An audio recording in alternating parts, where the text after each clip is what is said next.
Selanjutnya kami persilakan calon wakil presiden nomor urut 3, Bapak Mahfud MD, untuk naik ke atas panggung dan menyampaikan visi, misi, dan program kerja. Pak Mahfud, waktu Bapak 4 menit. Kami akan mulai ketika Bapak mulai berbicara. Silakan. Assalamualaikum warahmatullahi wabarakatuh.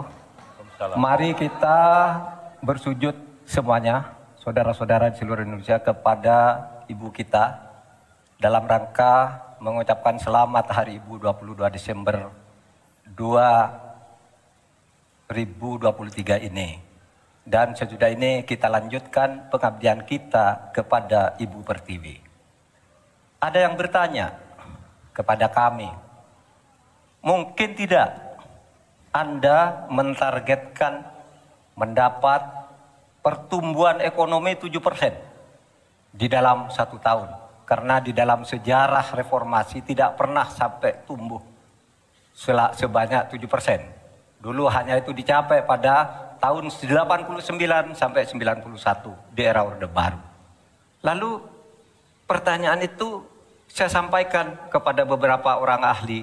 Lalu mereka mengatakan hanya karena kebodohan kita ini tidak bisa menaikkan pertumbuhan ekonomi menjadi 7% karena kita ini kaya raya dengan sumber daya alam dan sumber daya manusia yang hebat.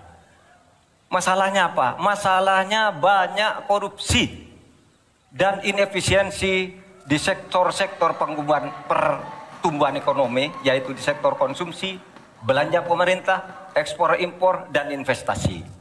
Jadi dengan demikian karena banyak korupsi, dan itu memang betul terjadi. Coba lihat, berdasar hasil SIGI, Transparansi Internasional, korupsi terjadi di lembaga legislatif, eksekutif, dan yudikatif secara besar-besaran.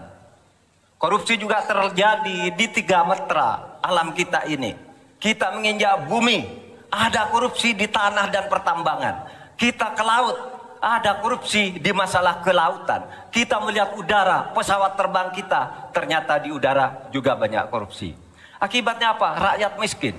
Saya ketemu dengan seorang bernama Teddy dan Joni di Padang. Seorang atau 2 orang pegawai angkutan perusahaan truk menyatakan tidak pernah bisa mendapat subsidi minyak yang disediakan oleh negara karena tidak pernah sampai di korupsi. Saya juga ketemu dengan seorang Sri Wulan, anak kecil di Parongpong, Bandung Barat. Dia mengajak saya main layang-layang. Katanya, Bapak, saya ingin terbang seperti layang-layang meraih cita, tapi saya tidak dapat. Kemudian saya ingat pulau saya, Madura. Di Madura itu kaya dengan gas alam, tetapi sampai sekarang tidak pernah dioptimalkan untuk dimanfaatkan. Maka kuncinya adalah bagaimana kita memberantas korupsi. Lalu ada yang tanya kepada saya, Bapak, kalau Bapak jadi wakil presiden orang takut ditangkap. Saya panggil para ekonom dan para pelaku usaha, apa betul Anda takut kepada saya kalau saya wapres? Tidak, Bapak. Justru kami perlu seorang penegak hukum seperti Bapak. Karena apa? Kami kalau mau investasi di Indonesia ini diperas. Mau berusaha ini diperas. Kalau kami bayar padahal diperas, lalu ketahuan kami ditangkap katanya kami menyuap. Itulah Indonesia ini pada saat ini. Oleh sebab itu, saudara sekalian, kita harus lawan korupsi. Memembang istilah anak muda, hai koruptor, kutabrak kau. Hai wir, mundur kau wir. Nah korupsi, setabrak. Saudara sekalian, ini semua dalam rangka agar terjadi pemerataan seperti ketentuan pasal 3 Undang-Undang Dasar. Di Al-Quran disebut, kaila yakuna dolatan bainal yang. Jangan biarkan kekayaan itu hanya beredar di antara orang kaya. Waktu Bapak selesai. Habis. Baik, terima kasih Pak Mahfud.